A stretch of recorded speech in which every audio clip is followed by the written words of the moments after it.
Stacey Antine, author of Appetite for Life, is here with us, and we were talking about picky eaters. What's the quickest trick to get picky eaters to eat?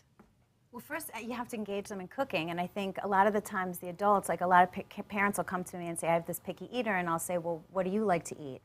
And so they don't necessarily like to eat that much either, and also they don't like to cook. So I think one of the keys is to make it simple and cooking, and that's why I wrote Appetite for Life.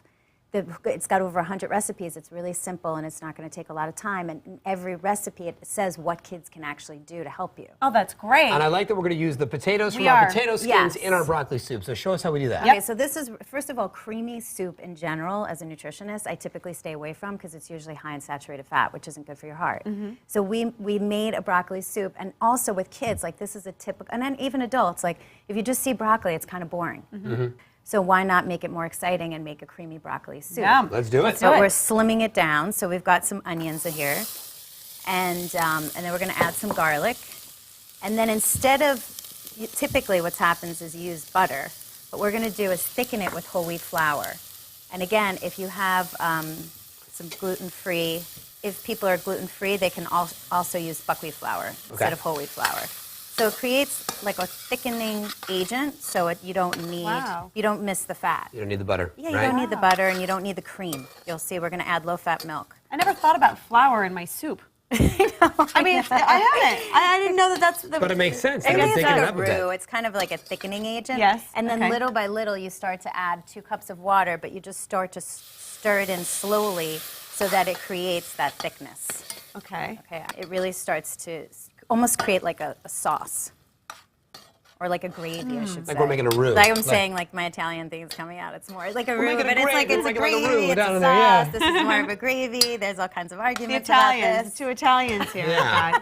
But you see how it's becoming thick? Yes. It is, yeah. Okay, so anyway, you add this gradually, and you'll see how this will start to thicken, which is the whole point of that thickness that you get with creamy soup, but you don't want the fat. It's just not healthy. You don't really need it. So anyway, I'm going to put this in. Then simply, we're going to add the broccoli, which is one of the few vegetables that are high in vitamin K, which is really good for your blood. It's like a super veggie. And then, as JD mentioned, we're going to add the potato innards from the pizza potato skin. So we're not wasting any food. And the word innards is just so awesome that anytime you can use it. Potato innards. You really should, anytime. Do we need this cheese in the... No, so that's for afterward, because the whole thing, now kids can actually help chop the broccoli. And then obviously they ate the pizza potato skins. But it's just this simple. And then we're just going to let this boil and then simmer for about 20 minutes. Okay. And then we are moving over here. And then we get to our next step in the process, which is... That's after, right? So the big trick here is, this is like my secret weapon. Older kids can actually use this, but this is the immersion blender. Okay, Really important.